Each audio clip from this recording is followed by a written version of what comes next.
A sexual assault of a woman stationed at Offutt Air Force Base in 2016 had led to a potential new law that would give more protection to military women who report assaults. Good evening, MIS Signs. The measure is part of the defense bill that was passed by Congress, and political reporter Alex Miller with our partners at Newsy tells us what led to this action. 90% of my military experience is like overshadowed by this one single traumatic night. Christina Portwine hadn't even been at Offutt Air Force Base in Omaha, Nebraska a week when she was sexually assaulted by another airman. I'm not like a huge drinker, but I was drinking to include myself with the crew. And I ended up passing out at his apartment that night. I fell asleep on his couch. And the next thing I remember was picking me up and carrying me into his bedroom. He would not let me choose no. I kept saying no, and he wouldn't take no for an answer.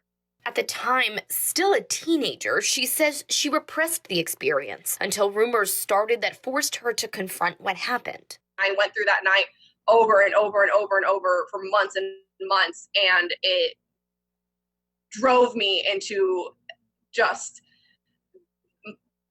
the most depressive state I had ever experienced. She confided in her female supervisor, who told her she didn't believe her and to suck it up. The same woman later told Christina she'd have to work one-on-one with her attacker, and the only way to avoid it was to report the assault. She did, just as she was being named Airman of the Year.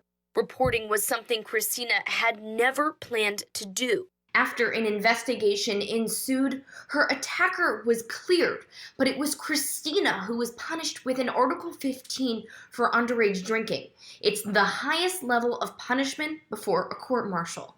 The Air Force docked her pay, suspended her rank, and she lost her GI benefits while a student in Omaha.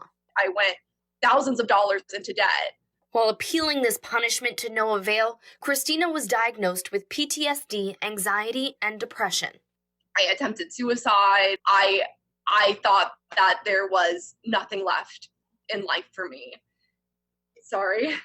I felt like I was living in a nightmare. It was a nightmare. And I felt like the military had given me everything and then took everything away from me. It was after her appeals were denied she sought help from Congressman Don Bacon, a former airman himself who once served at Offutt and as a 5-time commander had dealt with similar incidents. A woman should feel free to come forward and should know that she's going to be protected if there was sexual assault happen there. And I think every commander should want to have that environment when they're in charge.